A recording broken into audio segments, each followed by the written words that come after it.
Hello, friends. You're watching The Night Watchman, where every day you'll hear a brand new horror story that will send chills down your spine. But to keep bringing you these terrifying tales, we need your love and support.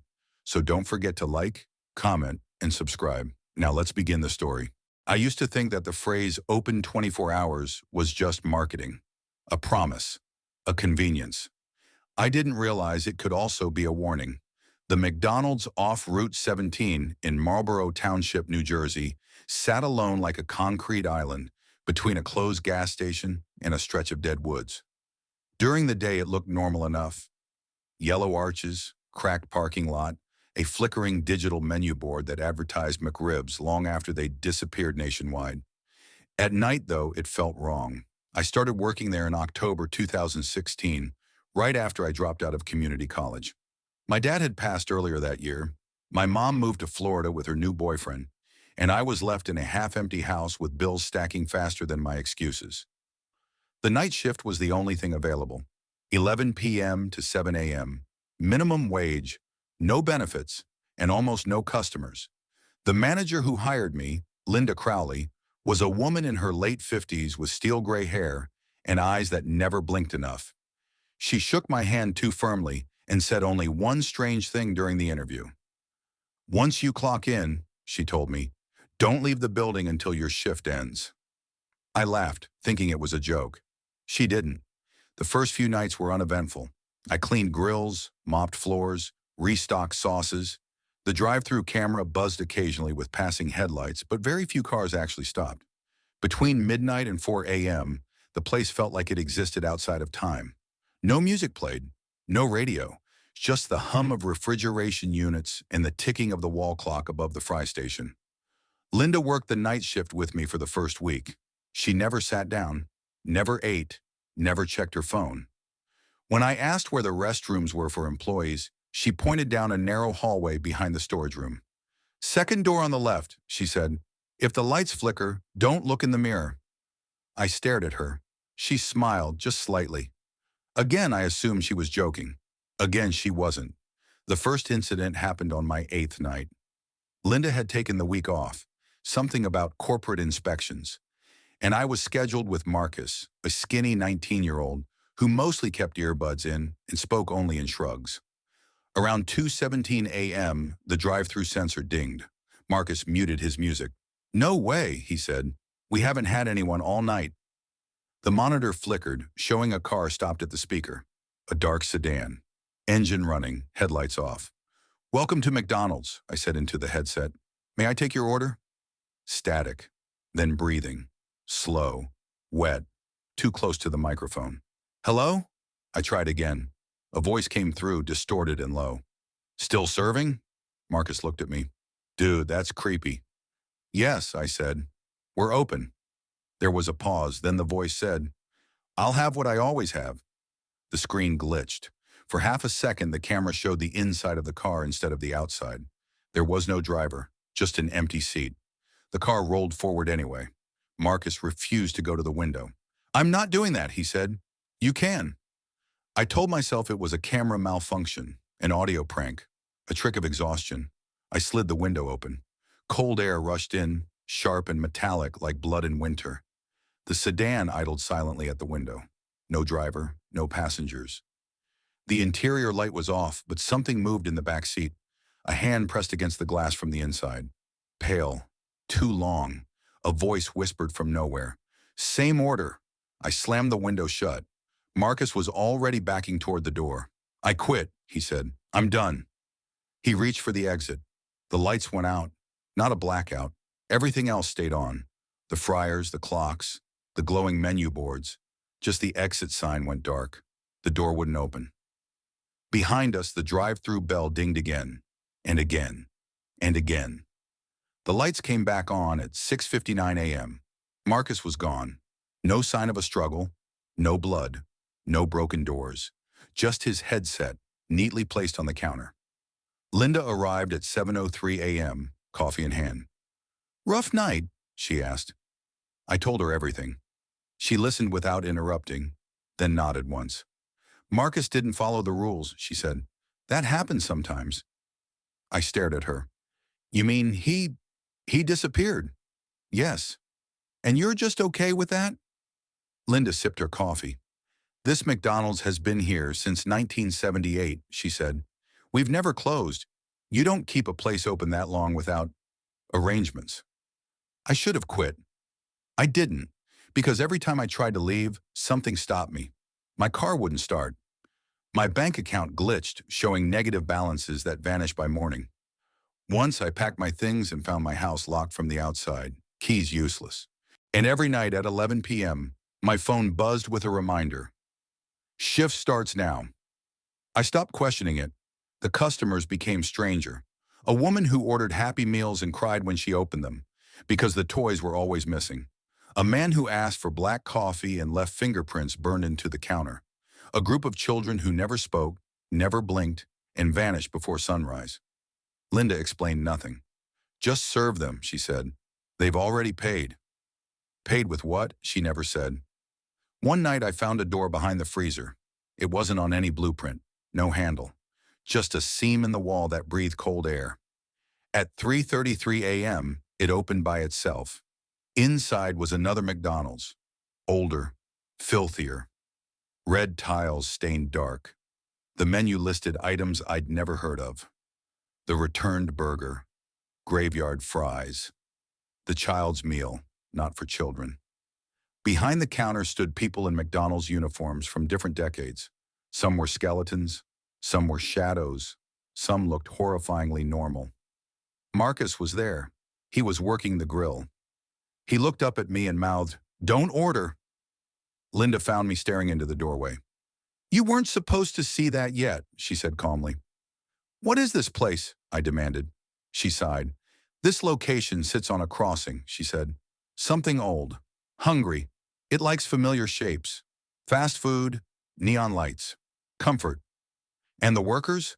She met my eyes. "Staff turnover is high." On my one-year anniversary, Linda offered me a promotion. Assistant night manager, more hours, better pay. One condition. "If I say your name," she said, "you answer, no matter where you hear it."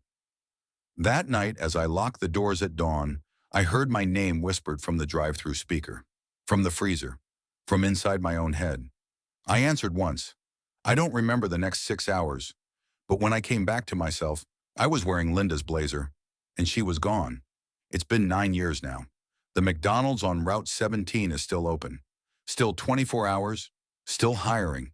People say the night shift manager never sleeps, that the drive-through camera sometimes shows your reflection even when you're not there, that if you hear your name called at 3:33 a.m., you shouldn't answer, because once you do, you're always serving. Story 2. The McDonald's on Route 17, just outside Marlow, Pennsylvania, was never meant to stay open past midnight. It sat alone between a defunct gas station and a stretch of forest locals called Blackwood Pines. No houses nearby, no streetlights for nearly a mile, just a glowing yellow M buzzing against the dark like a warning sign no one listened to. I took the night shift because I had no choice. My name is Ethan Cole, 24, broke, recently dropped out of community college, and one eviction notice away from sleeping in my car. When the manager, Linda Harper, told me they needed someone for overnight maintenance and counter duty, I didn't ask questions. I should have. From the first night, something felt off, not haunted, not dramatic, just wrong. The air inside the restaurant felt thicker after midnight, like the building itself was holding its breath. The security cameras flickered even though they'd been replaced 2 months earlier, and the digital menu board would sometimes rearrange items on its own, listing meals that didn't exist. The midnight special, the old recipe, not for children. I assumed it was a glitch. That was my first mistake. Linda never stayed past 10 p.m. Before leaving, she always said the same thing, word for word. After midnight, don't serve anyone who doesn't order from the regular menu. I laughed the first time. Is this some corporate rule? She didn't smile. If they don't order normal food, she said quietly, you don't serve them. Then she grabbed her purse and left. No explanation. The first strange customer arrived at 12:37 a.m. I remember the time because the clock on the wall stopped ticking the moment he walked in. He was tall, thin, wearing an old McDonald's uniform, brown and mustard yellow, the kind they stopped using decades ago.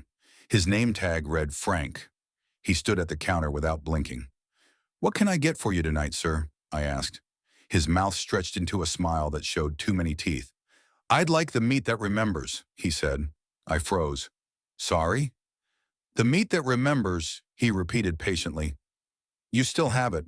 You always do." My throat went dry. "I can offer you a Big Mac, quarter pounder?" His eyes darkened. "No." The lights flickered. I remembered Linda's warning. "I'm sorry, sir," I said, forcing my voice steady. "We only serve items from the menu." For a moment, I thought he might leap over the counter. Then he smiled again. "Good," he whispered. "You're new." He turned and walked out. The clock started ticking again. I told myself it was just a weirdo, until I checked the cameras. At 12:37 a.m., the footage showed the door opening, but no one entered. Over the next week, things escalated. Customers came only after midnight, always alone, always strange. A woman with no reflection in the soda machine glass asked for a Happy Meal with the bones left in. A teenage boy ordered, "Whatever you fed us in 1999. A man with burn scars across his face leaned close and whispered, "You smell like fresh guilt." Each time I refused. Each time they left. And each time, something in the restaurant broke afterward. The fryer shut off permanently. The ice machine filled with black water. The freezer door began opening on its own. Then came the notebook. I found it behind the counter, hidden beneath a loose floor tile. A small, grease-stained ledger. Inside were names, hundreds of them. Next to each name was a date and an order. Sarah Whitman, 2003, Old Recipe Nuggets. Michael Reyes, 2011, Midnight Special. Thomas Bell, 2017, Meat That Remembers. All marked served. The last page was blank, except for one name written in fresh ink. Ethan Cole under it, pending. I confronted Linda the next evening. She went pale when she saw the notebook. "I told them to stop writing names," she whispered. "What the hell is this?" I demanded. She sighed and sat down. "This McDonald's was built in 1982, she said. "Before that, it was a processing plant." "For what?" She met my eyes. "People." In the early 80s, Marlowe had an unreported scandal. A group of executives testing experimental food sustainability. They used runaways, homeless people, anyone no one would miss. When the plant was shut down, McDonald's bought the land cheap. They didn't demolish everything. They built over it. "And sometimes," Linda said, "what you bury hungry doesn't stay quiet." At midnight the next night, the restaurant filled with customers. All at once. Every booth occupied. Every table dripping with shadows. They all wore old uniforms. They all stared at me. The menu board changed. Only one item remained. The last order. The intercom crackled. "Ethan Cole," 100 voices said together. "Your shift ends tonight." The kitchen door slammed shut. The fryer roared to life, oil bubbling black. The freezer burst open, releasing a stench of rot and memory. Frank stepped forward. "You can leave," he said gently, "or you can serve." "What happens if I serve?" I asked. He smiled sadly. "You stay. And if I don't, you replace us." I looked at the notebook on the counter. Every name was someone who chose to serve. I ran, out the back door, into Blackwood Pines. The trees closed around me like a mouth. I heard footsteps behind me. Dozens. The ground gave way. I fell. I woke up behind the counter, wearing a brown and yellow uniform. My name tag read ETHAN. The clock struck 12:37 a.m. The front door opened. A young man stepped inside, nervous, broke, desperate. I smiled. "What can I get for you tonight?" I asked. He opened his mouth, and I prayed he'd order from the regular menu. Story 3.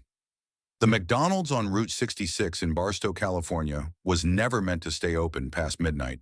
That's what the old employees used to say. But corporate didn't believe in superstition.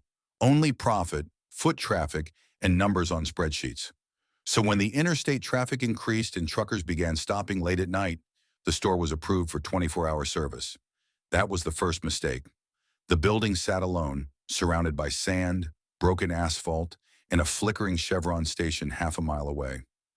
During the day, it looked ordinary. Yellow arches baked pale by the desert sun, plastic tables bolted to the floor, and a playground no child had used in years. At night, it felt like a mistake someone forgot to erase. My name is Ethan Cole, and I was the overnight shift manager. I took the job because it paid $2 more an hour, and because I needed the money badly enough to ignore the feeling in my gut every time I unlocked the door at 10:58 p.m. The night air always smelled wrong, old grease mixed with iron, like blood on hot metal. Inside, the lights buzzed to life one by one, revealing the same empty room, the same smiling Ronald McDonald poster peeling off the wall, his eyes cracked right down the middle. "Welcome back," he seemed to say. I hated that poster. The overnight crew was small. There was Lena, a college dropout with purple streaks in her hair, who worked the fryer like a machine and never talked about her past. Marcus, a former Marine who never smiled and always stood with his back to the wall. And Jamie, a 17-year-old who lied about his age on the application and laughed too loudly when he was nervous, which was always. We locked the lobby at midnight. From then on, only the drive-thru stayed open. That was policy. At least that's what corporate said. But some nights the lobby doors rattled, not from the wind, from the inside. The first strange thing happened my third week. At 1:17 a.m., the drive-thru headset crackled. I pressed the button. "Welcome to McDonald's. May I take your order?" Silence, I repeated it. Then breathing came through the headset, slow, wet. "Hello?" I said. A voice finally answered, deep, wrong, like it came through water. "I'd like a Happy Meal." I glanced at the monitor. No car at the speaker. "What kind of Happy Meal?" I asked. The voice paused. 8. For the boy. My stomach tightened. "What boy?" The line went dead. Seconds later, the order screen lit up on its own. One Happy Meal, chicken nuggets, apple slices, milk. I hadn't touched the screen. "Ethan," Jamie called from the fry station. "Did you just put that in?" "No," I said. The timer started counting down anyway. Outside, the drive-thru camera flickered.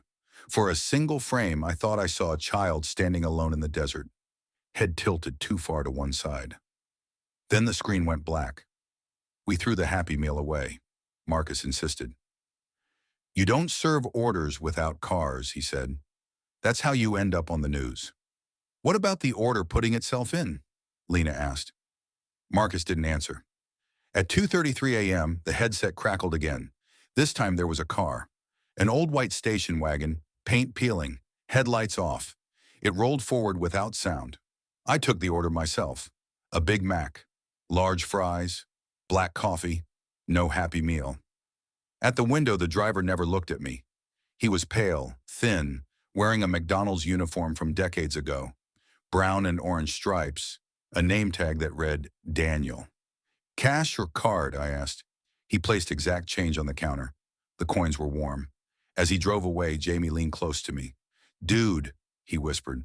That guy didn't blink. The receipt printed on its own. At the bottom under the total was a line I had never seen before. "Thank you for remembering us." I didn't sleep after that shift. I started Googling the store. There were no recent articles, no scandals, no crimes. But when I filtered by date, 1994, I found a local newspaper scan. Fire at McDonald's claims 3 lives. The article was short: electrical malfunction, overnight shift, employees trapped inside.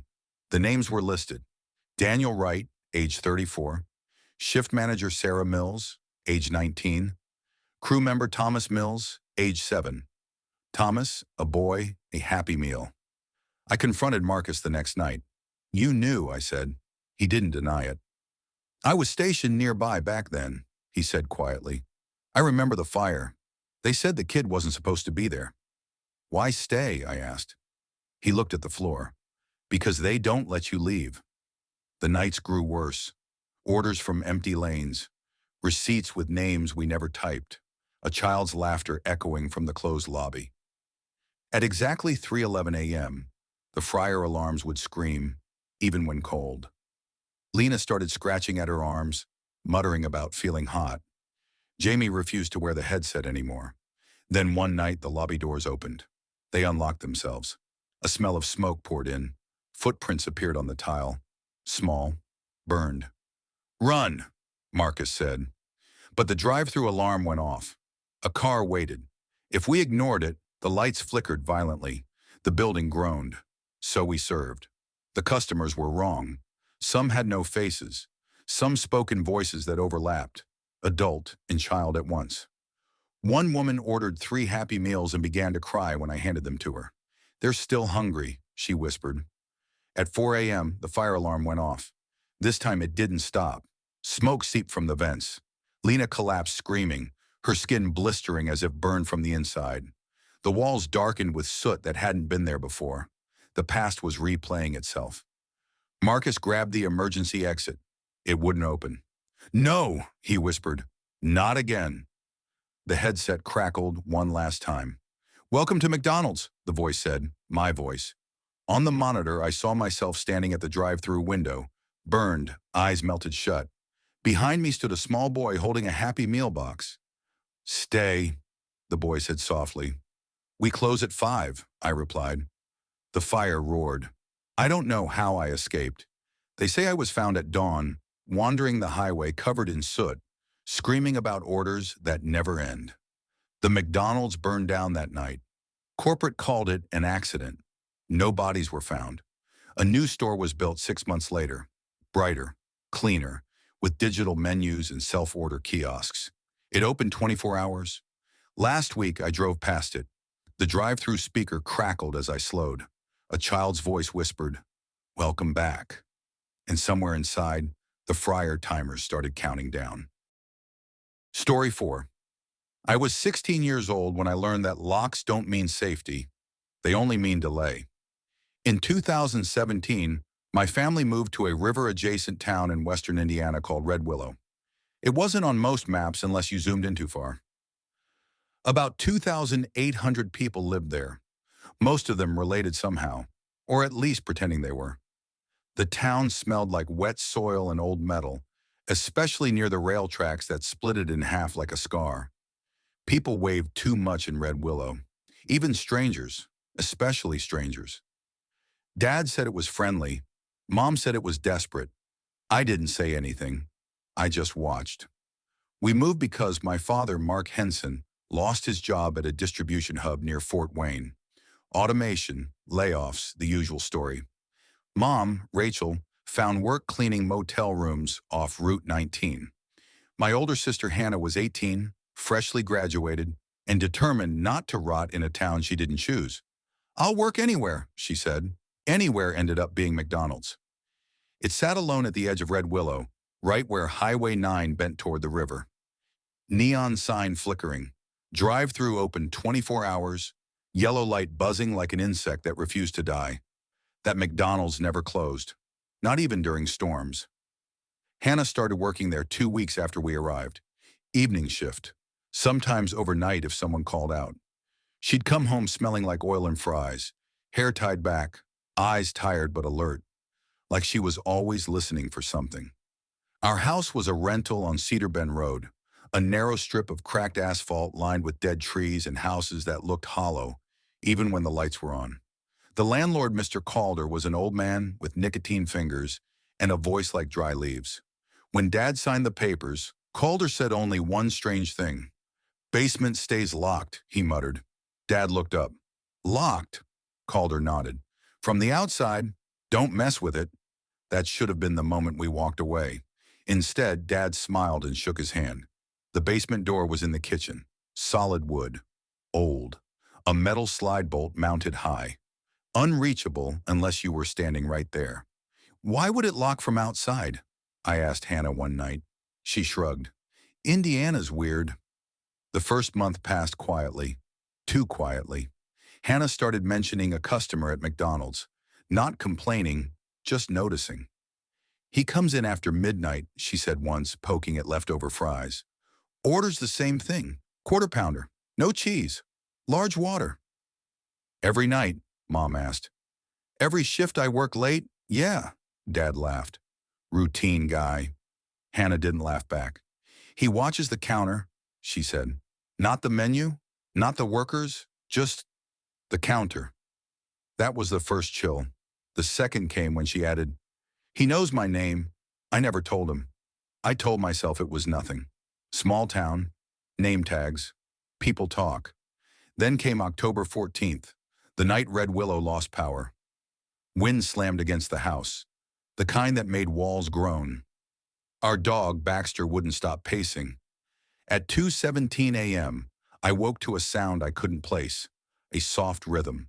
Tap, tap, tap. I lay still, heart racing, counting seconds. The sound came again, sharper this time. Glass. I slid out of bed and crept down the hallway. The kitchen was dark, lit only by moonlight spilling through the backsliding door. A man stood outside.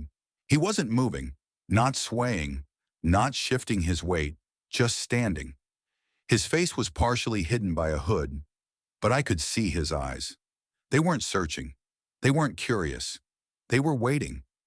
My breath caught. Then he reached out and pulled the handle. The door unlocked. I swear to God. It clicked. He stepped inside like he owned the place. Didn't look at me. Didn't react to Baxter growling low in the hall. He walked straight to the basement door, and without hesitation, without even glancing, he slid the bolt open. I ran. I burst into Hannah's room, shaking her awake. Hannah, there's someone in the house. She sat up instantly. What? He unlocked the door. He went downstairs. Her face went pale. He knows the basement, she whispered. Footsteps creaked below us, coming back up. We sprinted to the kitchen. Hannah slammed the bolt shut just as something heavy hit the door from the other side. The walls shook. Baxter barked wildly. Hannah called 911 with shaking hands. Someone's in our basement, she said. He has a key. The footsteps retreated. When police arrived, the basement was empty. But it wasn't unused. There was a sleeping bag, McDonald's wrappers, a plastic cup with Hannah's store number printed on it. And inside the sleeping bag, a duplicate key to our house. The receipt dated 3 days earlier. The manager at McDonald's confirmed something worse. The man, he had been there every night, always watching, always waiting. We moved out 2 days later. Hannah never worked fast food again. And sometimes, even now, when I pass a McDonald's late at night, I wonder, how long had he been living beneath us before we ever noticed? Story 5. I still smell burnt oil whenever I pass a McDonald's at night. Not fries. Oil. Old, sour, metallic oil. The kind that sticks to your clothes even after you wash them twice. That smell takes me back to McDonald's number 4472, a standalone store off Route 17 near Coldwater Ridge, Pennsylvania. A place most people passed without noticing. No playground, no updated interiors, just a fading golden M buzzing above a cracked asphalt lot. I worked there for 3 months. Only one of us survived the last shift. I took the job because I had no choice. My name is Ethan Miller, 24 years old at the time. My father had died the previous winter, heart attack in the garage, and the medical bills crushed whatever savings we had left. My mother moved in with my aunt in Ohio. I stayed behind, stuck in Coldwater Ridge, trying to keep the lights on in a house that felt too empty. McDonald's wasn't a dream job, but they hired fast. The manager, Frank Donnelly, barely looked at my application. Mid-50s, greasy comb-over, voice like he'd smoked since childhood. You okay with night shifts? He asked. I nodded. Good. We're short on people who last. That should have been my first warning. McDonald's number 4472 was different. Not broken, just wrong. The dining area lights flickered even after maintenance came. The soda machine dispensed warm cola at random. The freezer alarm went off some nights for no reason, even though the temperature was stable. And then there was the back hallway. Customers never saw it. A narrow corridor behind the kitchen that led to the walk-in freezer, the dry storage, the manager's office, and a door labeled Old Prep Closed. Frank told me not to open that door. Corporate storage, he said, sealed. But it wasn't sealed. The handle turned. There were only 5 of us on nights. Me, Jenna Alvarez, 19, college dropout. Worked drive-through. Marcus Bell, grill cook, quiet, ex-Army. Linda Park, overnight cleaner, barely spoke. Frank, who always left before midnight. Frank never stayed for close. Ever. Paperwork, he said. But the moment the clock hit 11:47 p.m., he grabbed his coat and left every night without fail. That left 4 of us, sometimes 3, because people kept quitting. It happened during my second week. Marcus was on grill. Jenna was bagging orders. Linda mopped the lobby. I was restocking sauce packets when I heard it. A knock. Not from the front door, from the old prep door. 3 slow taps. I froze. Marcus looked up. You hear that? Another knock.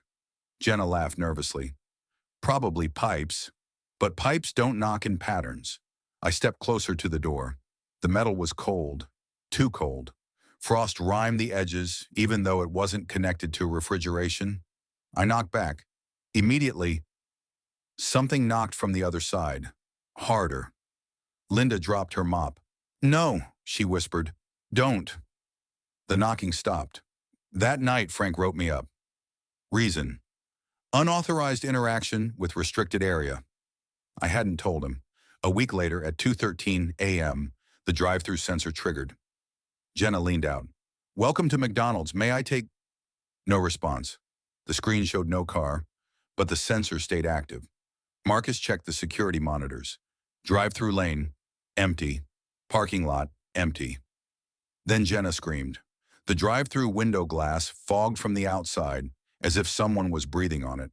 A finger traced a shape in the condensation, a circle, then another. Then a long vertical line.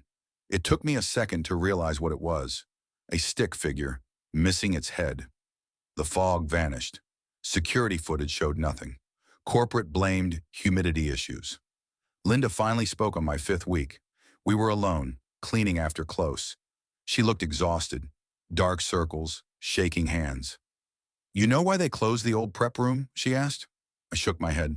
She swallowed. 10 years ago, before remodels. This place ran 24/7. Overnight prep crew. 3 workers. What happened? There was a gas leak, she said. Corporate covered it up. Night shift passed out. Grill stayed on. My stomach dropped.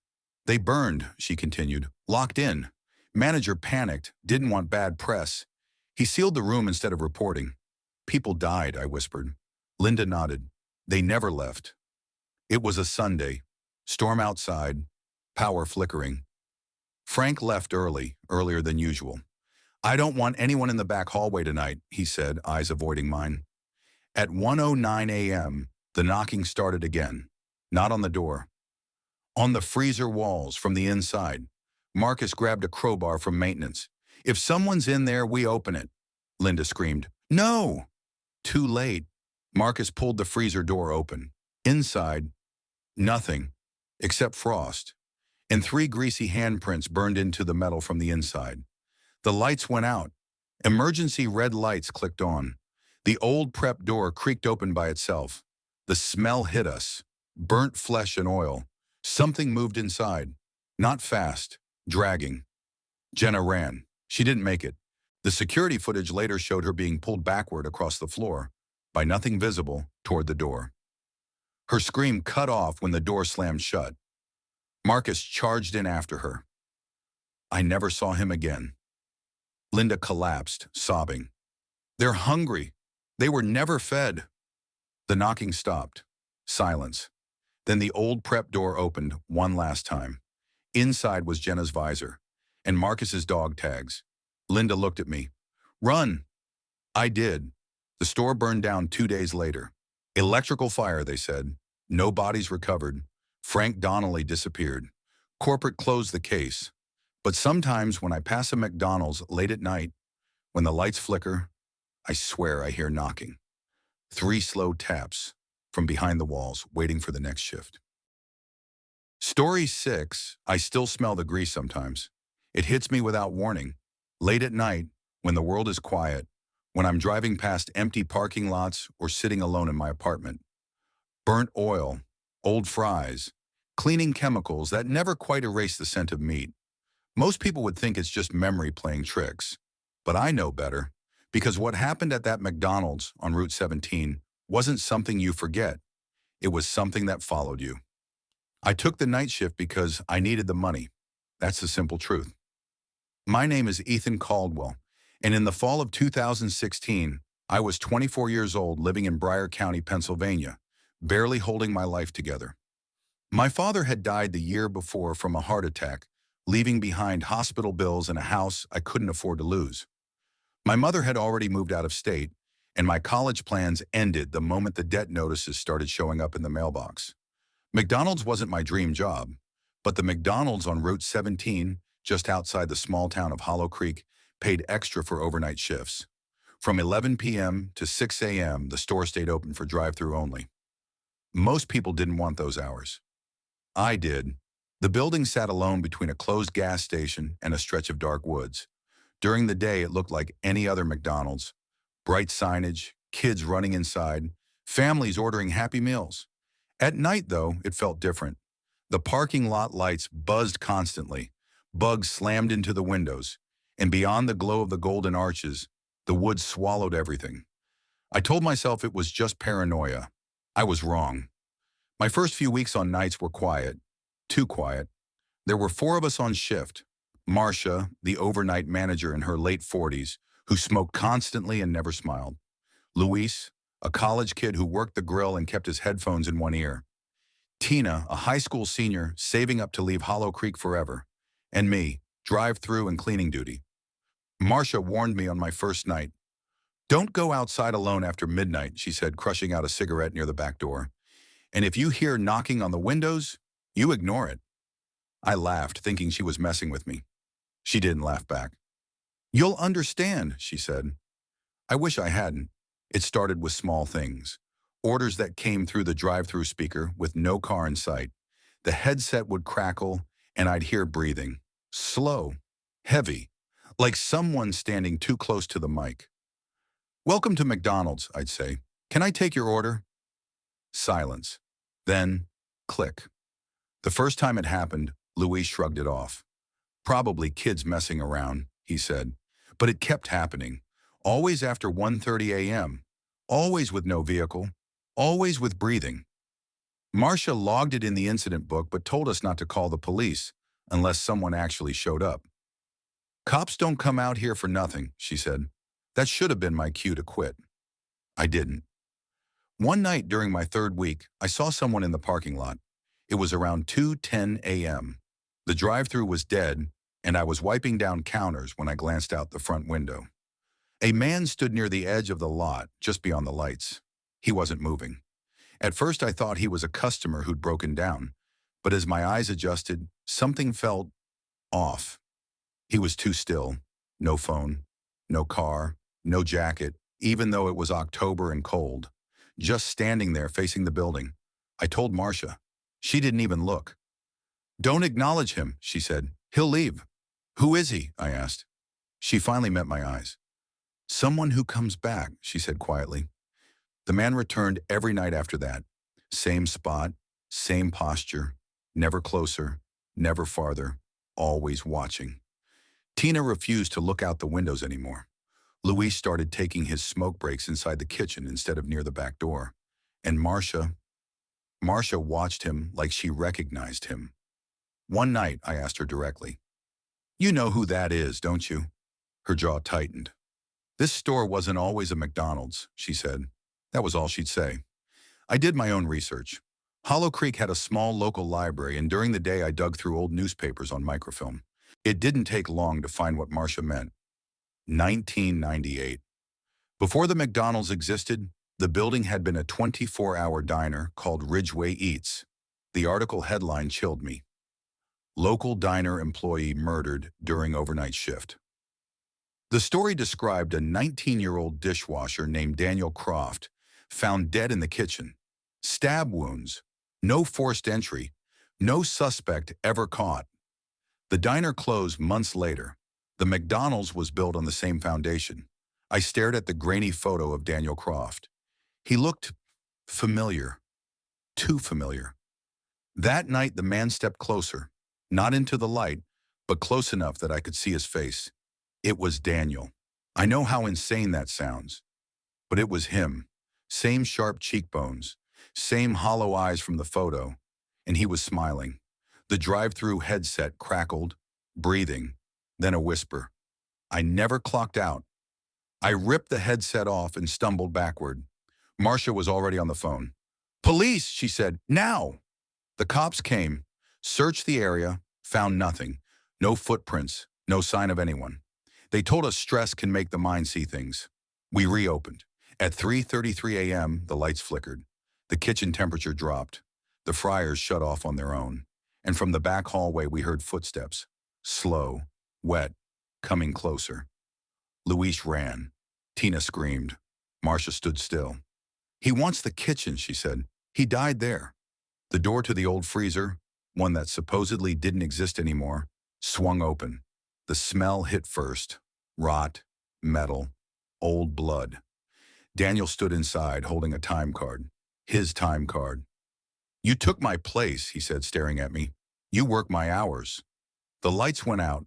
When they came back on, he was gone. So was Marcia. They found Marcia the next morning in the kitchen. Heart attack, officially. The store closed for renovations. I quit that same day. But sometimes when I pass a McDonald's late at night, I hear breathing through the speaker, waiting for someone else to take the shift. Story 7. I never believed buildings could remember things. That was before I worked the night shift at the McDonald's off Route 17, just outside Harrington, Ohio. I was 24, broke, and desperate enough to take any job that paid on time. Harrington wasn't a town people moved to. It was the kind of place people passed through on their way somewhere better. Truckers, tired families, men with nowhere left to go. The McDonald's sat alone on the highway, like a lighthouse for the lost, glowing yellow against miles of cornfields and dark woods. From the outside, it looked normal. Too normal, but locals avoided it after midnight. They never said why. I grew up 3 hours south in Dayton. My dad was a machinist who drank himself quiet after my mom died. When I dropped out of community college, I promised myself I wouldn't end up like him, stuck, bitter, invisible. Yet there I was, pulling into the McDonald's parking lot at 10:45 p.m., my reflection pale in the windshield, telling myself this was temporary. The store manager, Linda Parker, interviewed me in the dining area. She was in her late 40s, hair pulled tight, eyes always darting toward the kitchen like she expected something to move on its own. You'll be closing, she said flatly. I asked why they were short-staffed. She paused too long before answering. People don't last on nights. I should have walked out. By midnight, it was just me, Evan, a college kid saving for med school, and Rick, the shift supervisor, a former corrections officer with a limp and a voice like gravel. Rick showed me how to shut down the ice cream machine. You don't do this wrong, he said. Ever. I laughed nervously. He didn't. At 12:37 a.m., the first strange thing happened. The drive-through headset crackled. Can I take your order? No car, no headlights, just empty asphalt. Rick froze. Don't answer that, he whispered. Before I could ask why, the headset clicked dead. Rick lit a cigarette outside, hands shaking. That thing still does it, he muttered. Around 2 a.m., Evan finally told me. 10 years ago, this McDonald's used to be open 24/7. One winter night during a blizzard, a bus broke down nearby. 12 people, families, kids, an elderly couple, took shelter inside the restaurant. The storm worsened, power flickered, and then nothing. By morning, the bus was buried in snow. The McDonald's lights were on, doors unlocked, but everyone inside was gone. No bodies, no blood, no explanation. Corporate called it a hoax. The police closed the case. The town never forgot. After that, they stopped staying open all night, except for closing shifts. On my third night, I heard footsteps in the dining area after we'd locked the doors. Slow, wet, like shoes tracking in melted snow. Rick checked the cameras. Nothing. But I smelled it then. Cold air and old grease, mixed with something metallic. The fryers turned on by themselves. The order screen lit up. Order number 666, 12 cheeseburgers. No pickles. Evan backed away crying. "That's the same order," he whispered. "The bus driver ordered that. It's in the police report." The headset crackled again. "We're still waiting." At 3:11 a.m., the power went out. Emergency lights cast long shadows across the counters. I saw shapes sitting in the booths, too still, too pale. Rick finally told us the truth. When the bus people came in during the storm, Rick was working that night too. A fight broke out over food. Someone slipped near the fryers. Hot oil spilled. Fire spread fast. Rick panicked. Instead of unlocking the doors, he ran. By morning, the fire was gone. So were the people. Something else stayed, and it was hungry. The front doors began to rattle. Ice formed on the windows from the inside. One by one, the figures stood, faces burned smooth, eyes black pits of hunger. The order screen flashed again. "Complete the order." Rick stepped forward, sobbing. "I'm sorry, Darren," he said. "I'm so sorry." They took him first. The doors burst open. Cold air screamed through the restaurant. I ran. I didn't look back. The McDonald's closed permanently 2 weeks later. Official reason, structural damage. They demolished it last spring. But when I drive past that stretch of Route 17 at night, my radio still crackles. And sometimes I smell fries and hear a voice asking, "Can I take your order?" Story 8. I never believed a fast food restaurant could feel haunted. McDonald's was supposed to be safe. Bright lights, cameras everywhere. People in and out. Grease, laughter, music humming through cheap speakers. Nothing supernatural, nothing dangerous. That's what I thought, until the night I worked the closing shift at the McDonald's off Route 17 in Rockland County, New York. Now every time I pass a McDonald's after midnight, my chest tightens. Because some places don't close when the doors lock. Some places remember. I was 23 when I took the job. My name is Ethan Caldwell, and back then, my life was already falling apart. My father had died in a highway accident outside Albany the year before. A drunk driver, hit and run. They never caught him. My mother barely spoke anymore. Bills piled up. College dropped out of reach. I needed money fast. That McDonald's was hiring overnight staff. Graveyard shift. 10 p.m. to 6 a.m. Everyone warned me. "Those shifts mess with your head," my friend Marcus said. "Nothing good happens after midnight," my aunt told me. Even the manager looked uncomfortable when he handed me the uniform. But I needed the paycheck, so I said yes. The McDonald's sat alone near the highway. No mall, no neighborhood, just asphalt, trees, and an abandoned gas station across the road. During the day, it looked normal. At night, it felt wrong. The parking lot lights buzzed constantly like insects trapped in glass. The drive-through menu flickered even after maintenance fixed it. Wind pushed trash in slow circles near the dumpsters. My first night shift was quiet. Too quiet. After midnight, customers slowed to almost nothing. A trucker here, a couple fighting in a sedan. One man who ordered coffee and stared at me through the window for a long time before driving away without it. At 2:17 a.m., the lobby closed. Just me, Linda, the shift manager, and Carlos on grill. That's when Linda told me something strange. "Don't go into the storage hallway alone," she said casually. I laughed. "Why?" She didn't smile. "Just don't." The storage hallway ran behind the kitchen, a narrow corridor leading to the freezer, dry storage, and the old employee restroom no one used anymore. The lights back there were dimmer, older. They hummed louder than the ones up front. Around 3 a.m., Carlos asked me to grab extra fries from the freezer. I hesitated. "Can't you?" "Ethan," he said, not meeting my eyes. "Just grab them." I walked back there anyway. The hallway smelled colder than it should have. Not freezer cold, basement cold. Damp, like concrete after rain. Halfway down, I heard something. Breathing. Slow. Controlled. Behind me. I turned around. Nothing. The hallway was empty. When I reached the freezer, I noticed scratches on the inside of the metal door. Long ones, deep, like someone had dragged their fingernails across it, from the inside. I didn't sleep that morning. Over the next few weeks, things escalated. The drive-through headset picked up voices when no cars were there. Whispers, mumbling. Once I heard someone say my name. "Ethan." I ripped the headset off. Linda refused to check the recordings. Probably interference, she said quickly. Carlos started calling out sick more often. So did others. One employee, Jenna, quit mid-shift, dropped her headset, started crying, and ran out into the night barefoot. She never came back for her last paycheck. One night, curiosity got the better of me. I asked Linda directly, "What happened here before?" She froze. Then she sighed. "Before McDonald's, this land was a rest stop. In the 1980s. I waited.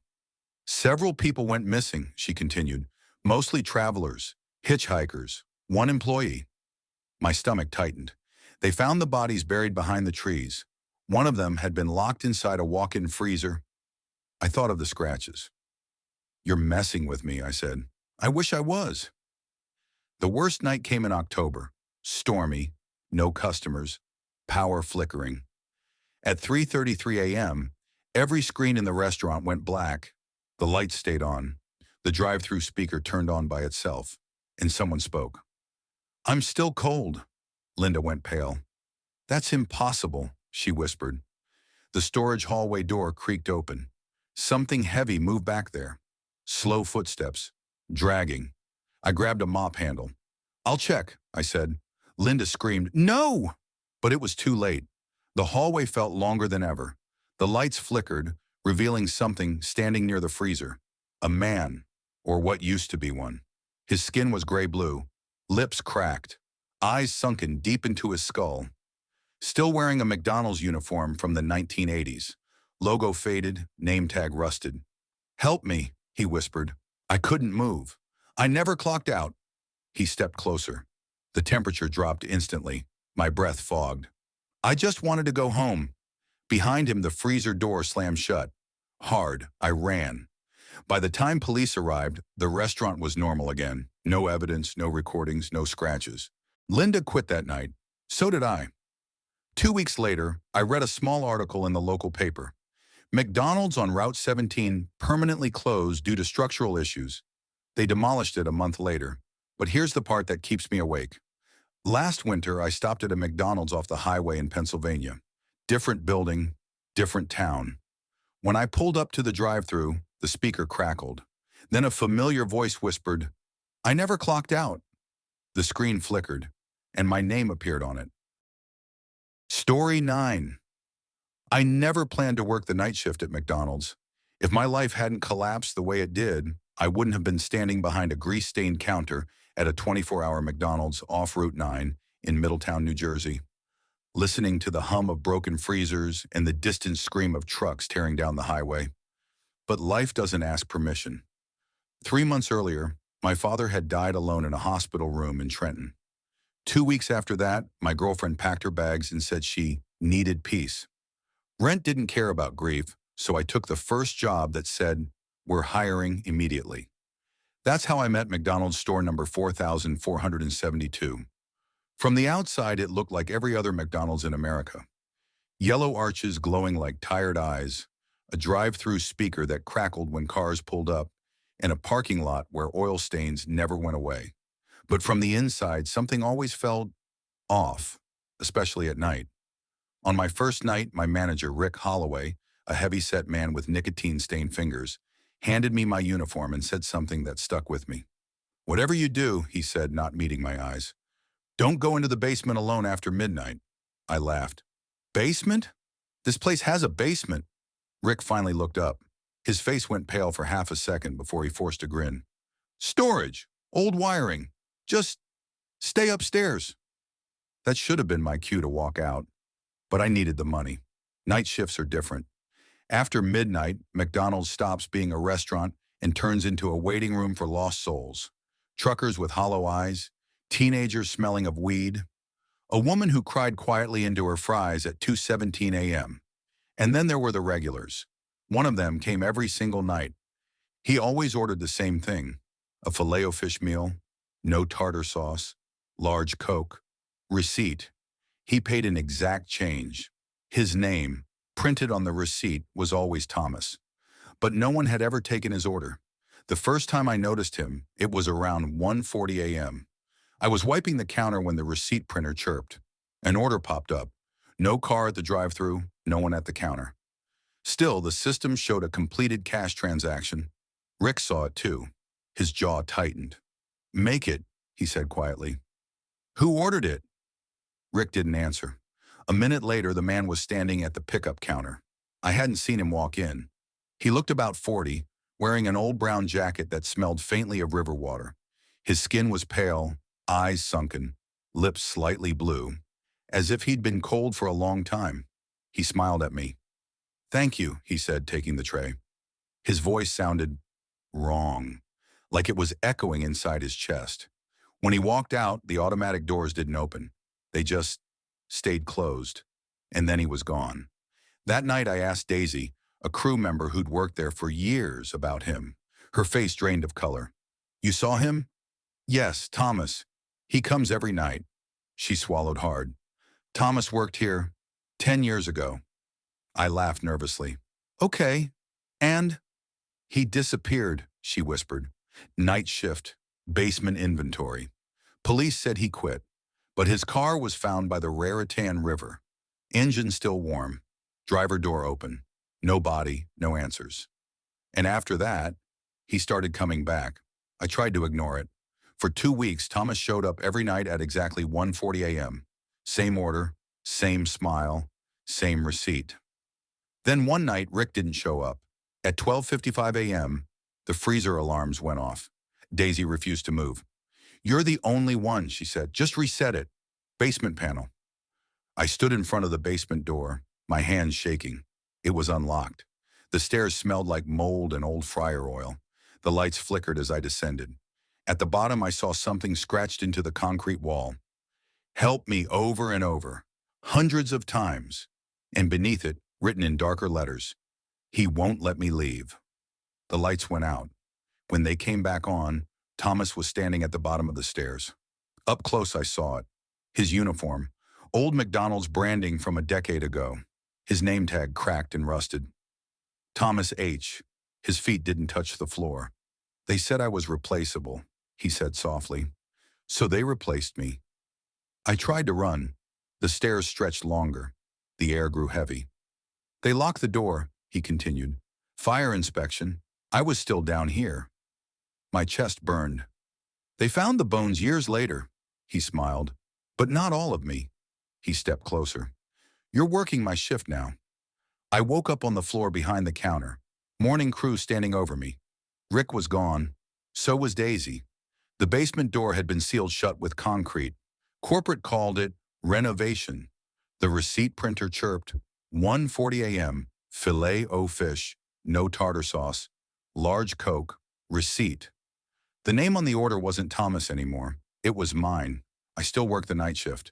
And if you ever stop at a McDonald's off Route 9 in Middletown, New Jersey, and your receipt prints without you ordering anything, don't wait for your food. Leave before the shift chooses you. Story 10. I never believed a fast food place could feel haunted. Not until I worked the night shift at the McDonald's off Route 17, just outside Ashford, Pennsylvania. If you drive that stretch of highway late at night, you'll see it glowing alone. Yellow arches cutting through miles of dark trees and abandoned service roads. Truckers stop there. College kids pass through. Locals avoid it after midnight. I didn't know why back then. I was 24, broke, and recently laid off from a warehouse job in Scranton. When the McDonald's manager, Derek Holloway, offered me overnight hours, 10 p.m. to 6 a.m., I didn't hesitate.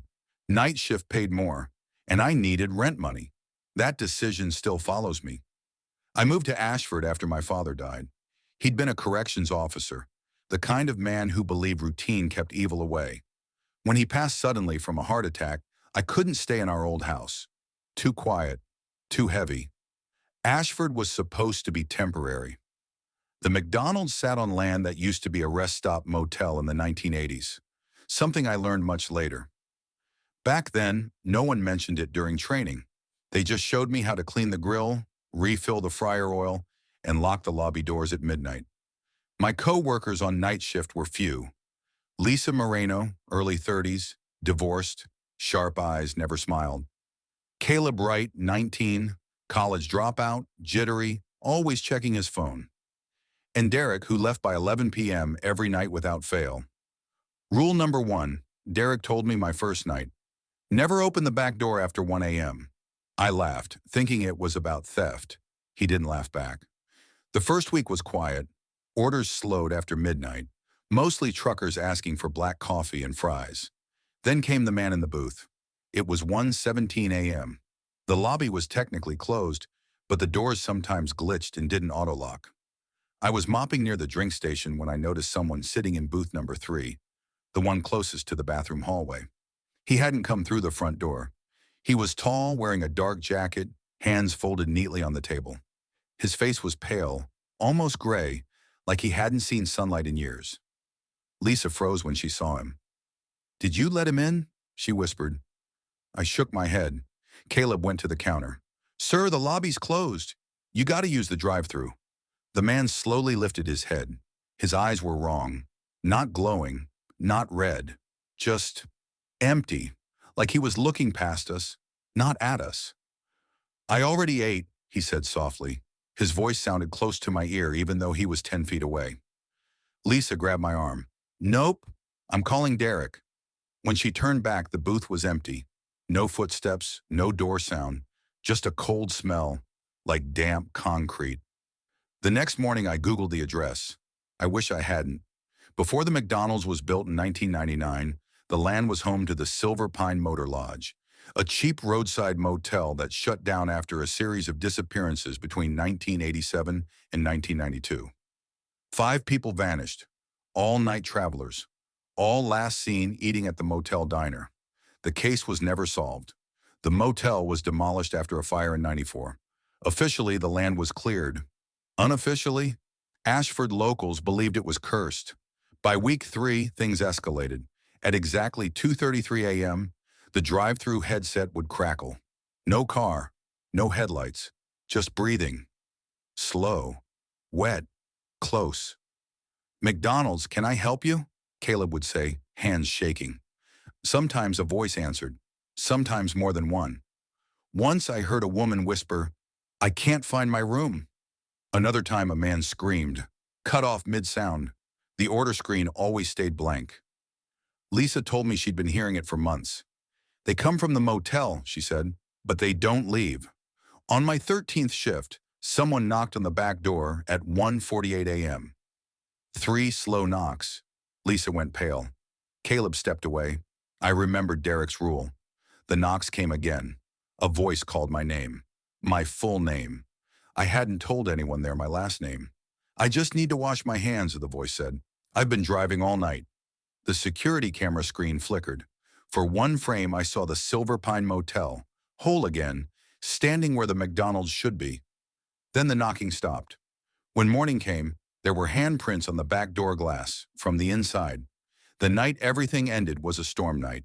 Power flickered, phones lost signal. At 2:17 a.m., every screen in the restaurant turned black. Then they came back on. All of them. Showing booth number 3. Every missing person from the motel sat there, silent, staring at the camera. The man from my first night stood behind them. "You built over us," he said, his voice coming through the speakers. "You kept serving food." The fryer turned on by itself. Smoke filled the kitchen. Lisa screamed when the bathroom door opened. Inside wasn't the bathroom anymore. It was a motel hallway, doors lined both sides, room numbers peeling. One door opened slowly. A hand reached out. I ran. I didn't stop running until I hit the highway. The McDonald's burned down that night. Electrical fire, they said. No bodies found. Lisa and Caleb officially quit the week before, according to records. I was the only one who gave a statement. The land is still empty, no one rebuilt. If you drive Route 17 late at night, you might still see yellow lights in the distance. And if you're hungry, don't stop there. Story 11. I still smell fryer oil when I'm stressed. It's been 3 years since I quit McDonald's, 3 years since that night. But certain smells don't leave you. Grease, old coffee, sanitizer mixed with blood. No matter how much bleach they use, your brain remembers. The McDonald's on McKinley Drive, just outside Cedar Falls, Ohio, wasn't supposed to be scary. It sat near a highway exit, surrounded by a closed gas station, a tire shop that shut down at 6 p.m., and an empty field where weeds grew taller than the menu sign. During the day, it was loud, annoying, normal. At night, it felt like the world forgot it existed. I was 22, broke, and desperate when I took the overnight shift. Midnight to 6 a.m., paid $1 more an hour. Everyone warned me. "Night shift's cursed," one guy joked. I laughed then. I don't laugh now. I grew up in Cedar Falls. My dad drank himself to death when I was 16. My mom moved to Indiana with a new boyfriend and left me behind with my aunt, who reminded me every day I was a burden.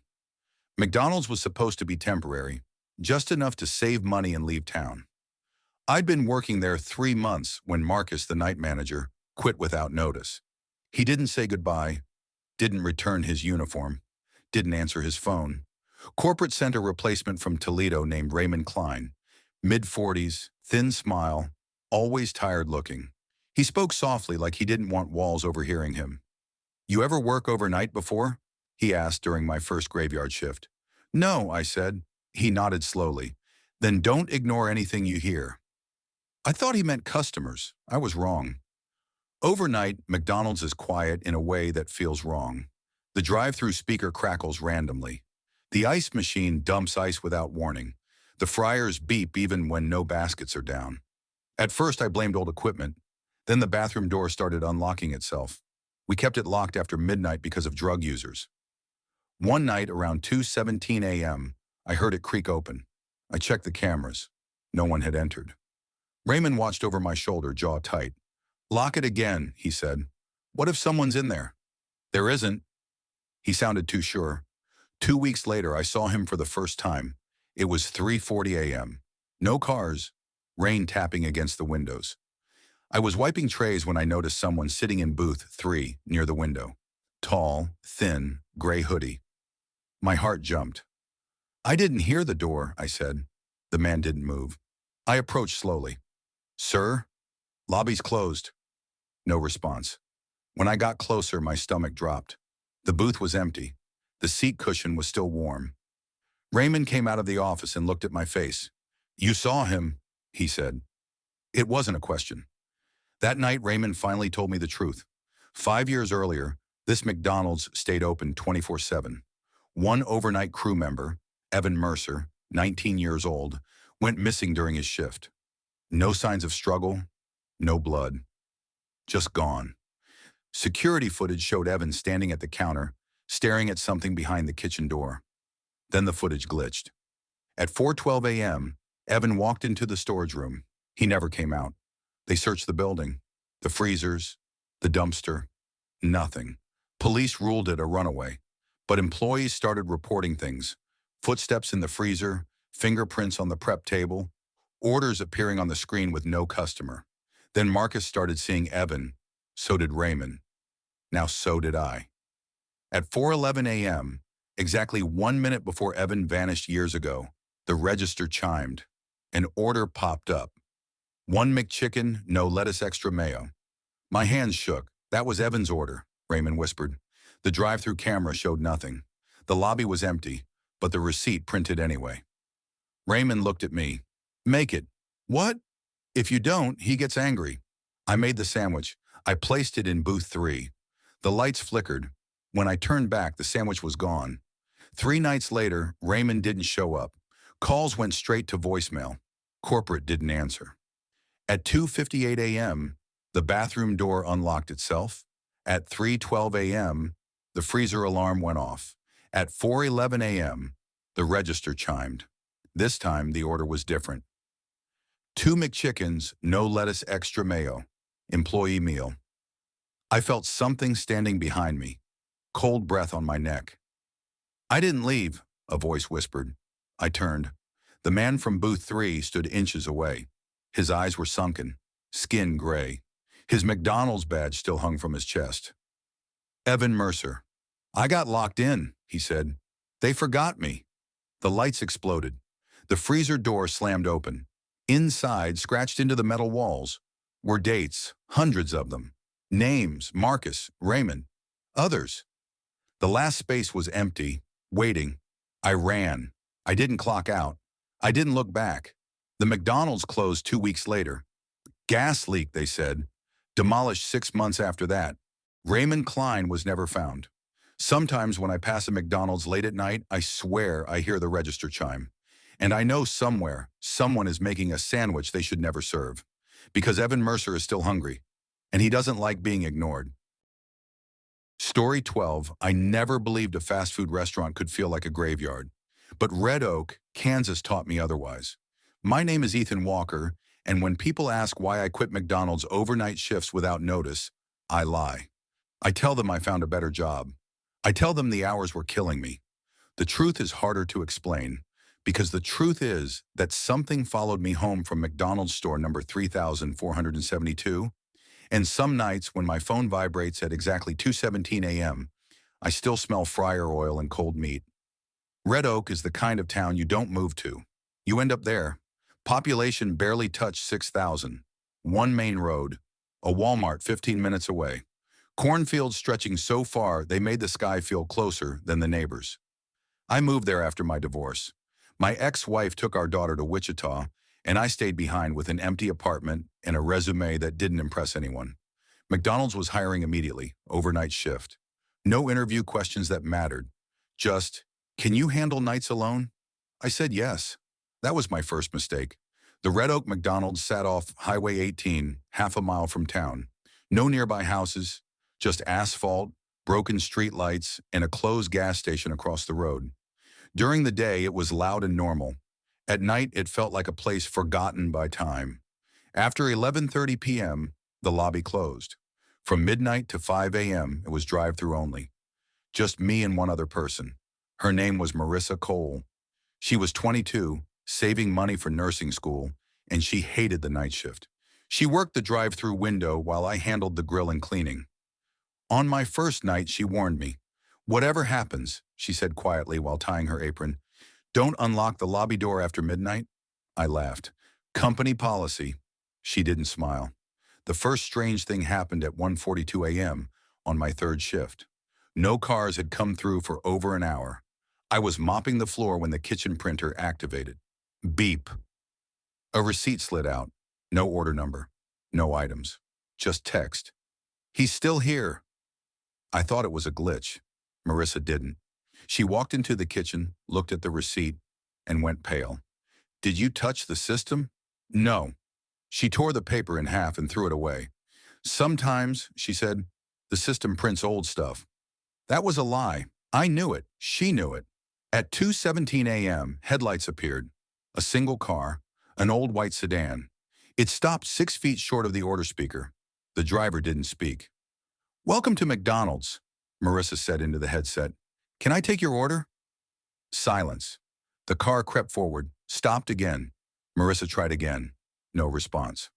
I walked closer to the window and looked outside. The driver's seat was empty. No one inside. The engine was still running.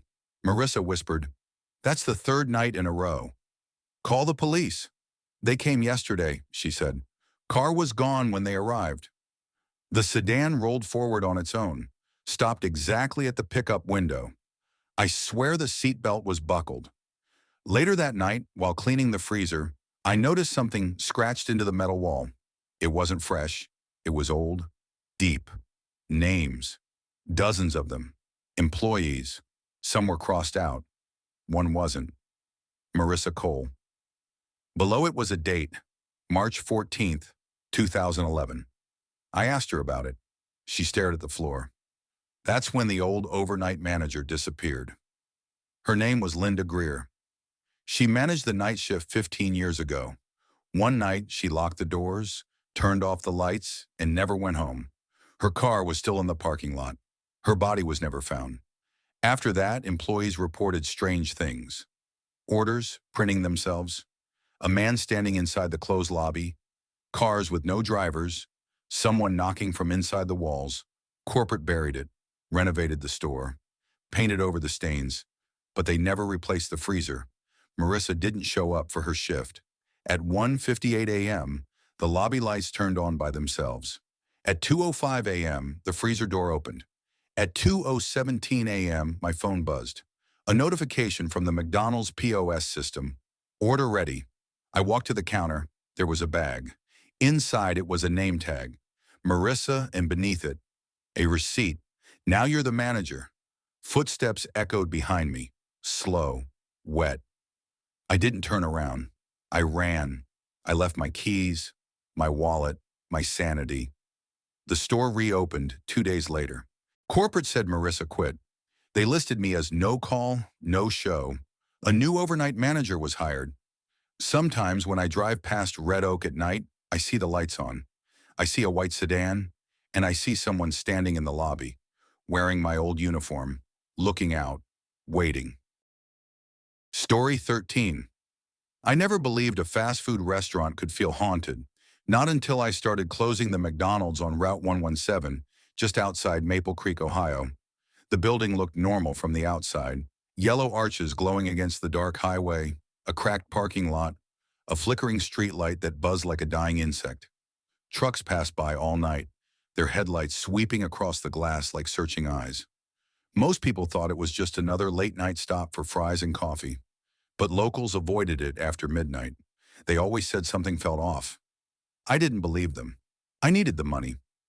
My name is Ethan Walker. I was 26, broke, and recently divorced. After my dad died of a stroke, medical bills swallowed everything we had.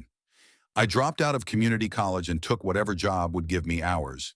That's how I ended up working the overnight closing shift at McDonald's. The manager, Carl Donovan, warned me on my first day. Just do your job. Lock the doors at midnight. Drive through only after that. And whatever you hear, ignore it. I laughed, thinking he was joking.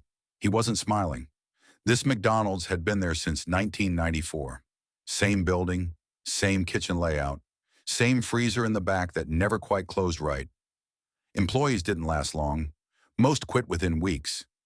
They complained about footsteps after closing, orders appearing on the screen with no car present, a smell like burned meat and iron, and the bathroom mirror which sometimes fogged up, even when the heat was off. One employee, Rachel, quit after screaming during a shift. She refused to explain why. She just kept repeating, "He shouldn't be here anymore." My first overnight shift was quiet, too quiet. At 12:03 a.m., I locked the lobby doors and turned off half the lights. The restaurant felt suddenly bigger. Empty booths, shadows stretching across the floor. The hum of the refrigerator sounded louder in the silence. At 12:17 a.m., the drive-through headset crackled. Ding. "Welcome to McDonald's. May I take your—" No response. The sensor light turned off. I shrugged it off. At 12:41 a.m., it happened again. This time the screen lit up by itself. Order received, no items listed. No car. I cleared it. At 1:02 a.m., the same empty order returned.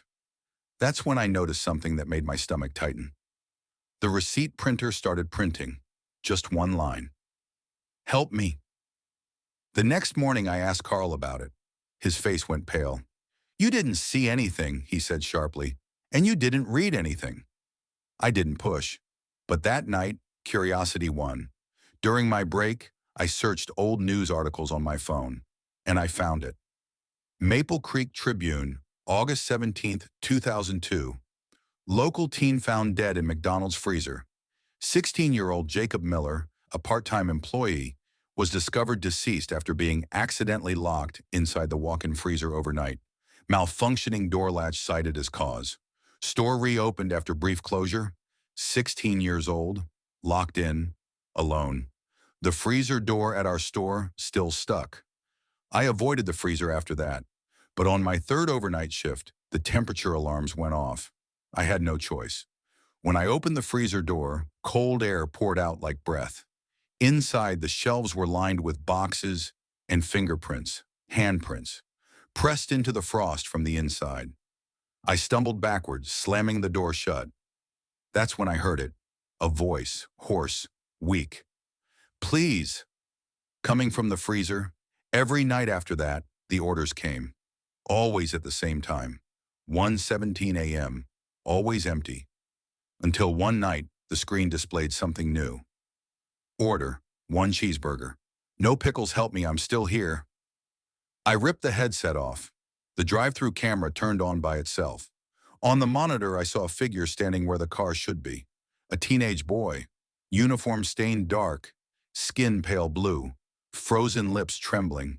He looked directly into the camera and smiled. I finally confronted Carl. He broke. "We heard him banging," Carl whispered, eyes wet. "The night he died. We thought it was machinery. The manager didn't want to lose his bonus. We ignored it. They left him there, screaming, until he couldn't anymore. Since then, anyone who worked overnight too long started seeing him. Most quit. One didn't. On my last shift, the doors locked themselves. The lights shut off. The freezer alarm screamed, and the order screen flashed one final message. Open the door. I didn't want to, but I did. The freezer was empty, except for Jacob, standing inside, still 16, still waiting. He stepped past me and walked into the darkness of the kitchen. The building went silent. In the morning, the McDonald's never reopened. They said it was a gas leak. I know better. Sometimes when I drive past abandoned places at night, I swear I see the arches glowing again, and a drive-through screen waiting for one last order. Story 14. I never believed a building could remember things. I used to think memories lived only in people, in photographs, in scars, in the pauses between words when someone didn't want to say something out loud. But after what happened at the McDonald's on Ridgeway Road, I know better. Some places don't forget. They wait. I was 24 when I took the night shift at McDonald's. It wasn't a dream job. It wasn't even a plan. It was what happens when plans fall apart quietly, without drama. My dad died in a factory accident in Dayton, Ohio, 2 years earlier. My mom moved back to Kentucky to live with her sister. I stayed behind, stubborn and broke, clinging to a city that no longer felt like mine. The McDonald's on Ridgeway Road sat just off the interstate, wedged between a closed-down gas station and a long stretch of woods no one ever developed. It was one of those locations that never fully closed, not even during storms, because truckers depended on it. 24 hours, fluorescent lights, the smell of grease that never washed out. I worked the overnight shift, 10 p.m. to 6 a.m. At night, the place felt different, smaller, quieter, like the walls leaned in once the doors locked and the drive-through became the only point of contact with the outside world. Most nights, it was just me and Denise. Denise was in her late 40s, sharp-tongued, exhausted, and carried herself like someone who'd learned the hard way not to expect help. She'd worked at McDonald's for nearly 11 years. On my first night, while showing me how to clean the grill properly, she said something that stuck with me. "Don't stay past your shift," she said. I laughed. "Trust me, I won't." She didn't smile. "I'm serious," she said, scraping the grill harder than necessary. "This place doesn't like being alone." I thought it was a joke. It wasn't. The backstory of the Ridgeway McDonald's wasn't something they told new hires. I learned it the way most people learn uncomfortable truths, accidentally, piece by piece. The building had been rebuilt once. The original McDonald's opened in 1996. In 2004, there was a fire. Official reports said it started in the kitchen due to faulty wiring. Unofficially, people in the area whispered about screams heard from the drive-thru that night, about a night manager who never clocked out. 3 employees died. The company settled quietly. The building was demolished and rebuilt on the same foundation.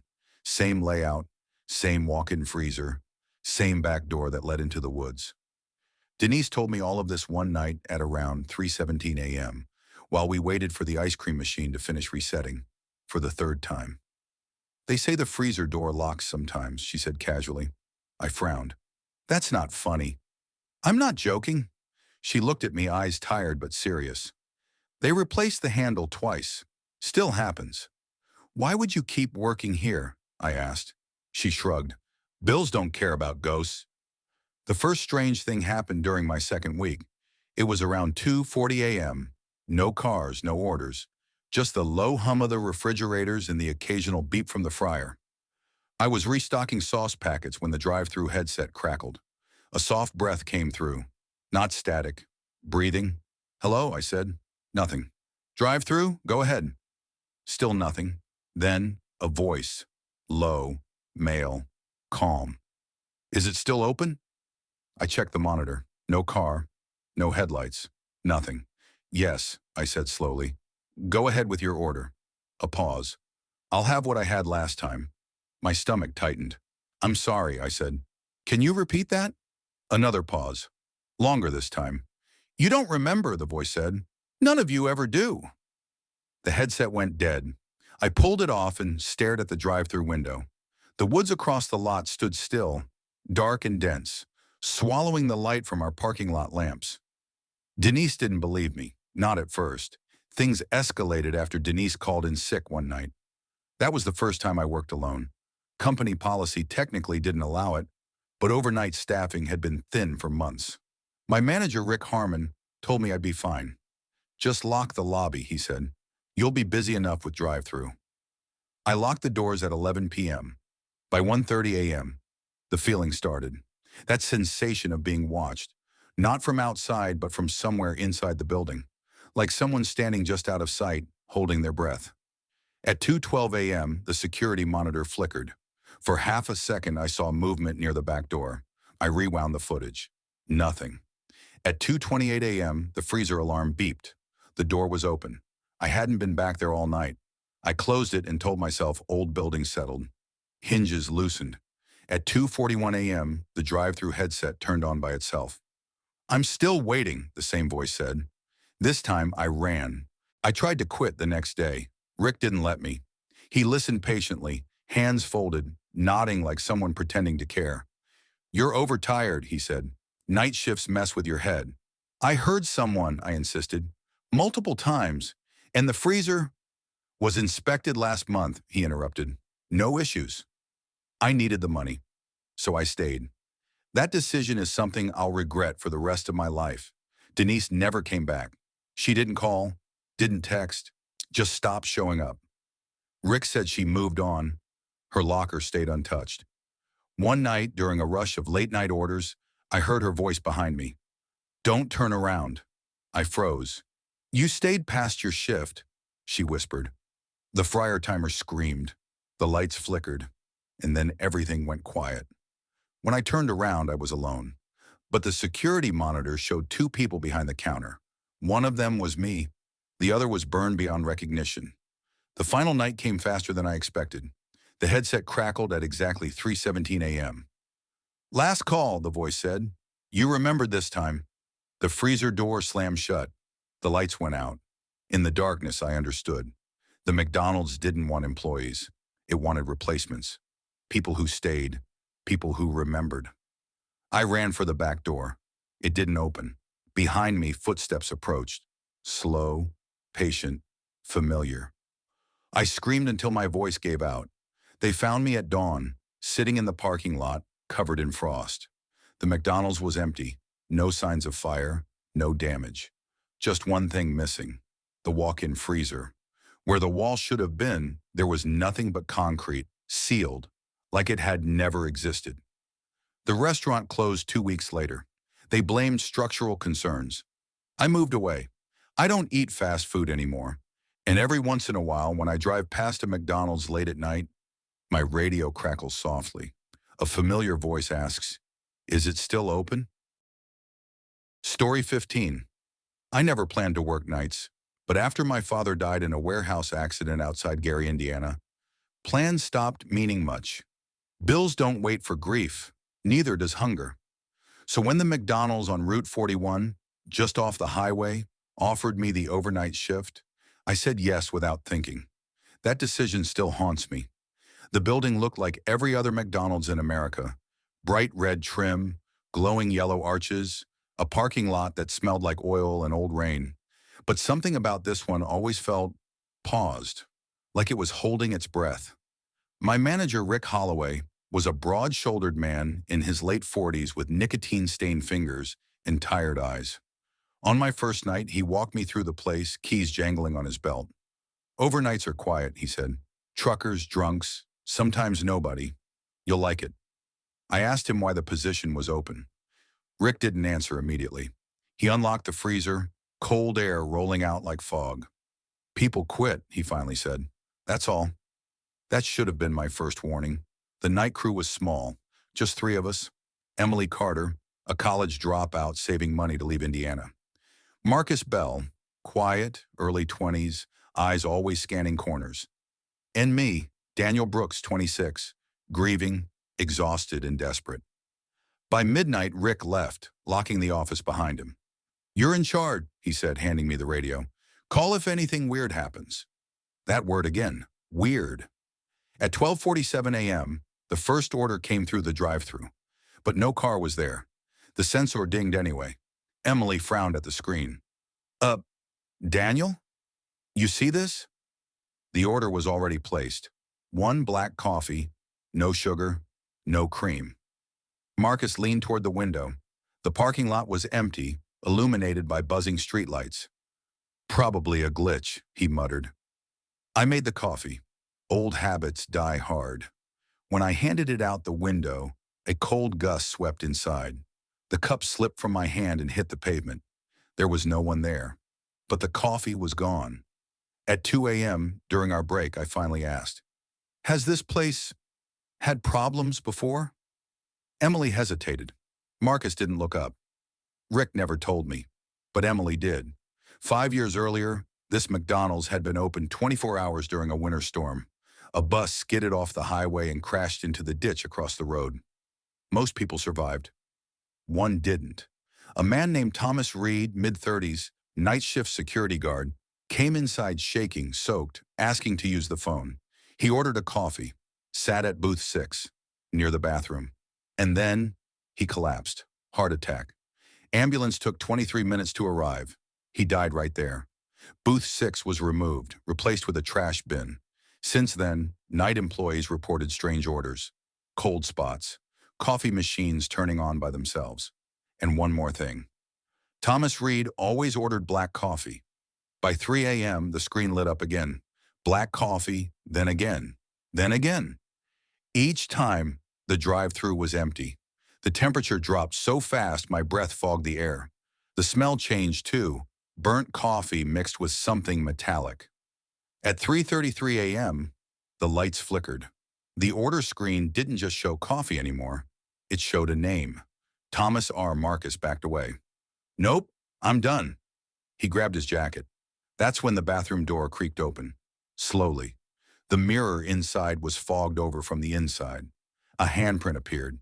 Then another. Emily screamed. A voice came from the speaker system. Low, distorted, like it was coming through water. "I've been waiting 23 minutes. The security cameras came on by themselves. On the monitor, a man sat where booth 6 used to be. Soaked, pale, wearing a torn security jacket. His eyes lifted toward the camera. And then, he smiled. The coffee machine started brewing on its own. Cup after cup overflowed, spilling onto the floor like black blood. The smell was unbearable. "I didn't get my order," the voice said. "You forgot me." Emily ran for the exit. The doors wouldn't open. Marcus fell to his knees, sobbing. The man stood up, and suddenly he was behind the counter, right in front of me. His face was gray, lips blue, eyes sunken. "You're in charge now," he whispered. I don't remember screaming. I remember waking up in the parking lot at sunrise. Police lights, ambulance sirens. Rick stood nearby, pale as death. Emily was gone. Marcus was taken away in silence, eyes empty. The officers said there was no evidence of anyone else inside. No cameras recorded anything. No coffee machine malfunction. No Thomas Reed. Just one thing. On the counter, a single cup, black coffee, still steaming. The McDonald's closed for renovation 2 weeks later. Rick quit. Emily was never found. Marcus never spoke again. I moved away. But sometimes, when I drive late at night and pass a glowing McDonald's sign, I swear I hear it. The drive-through ding, and a voice asking, "Did you forget my order?"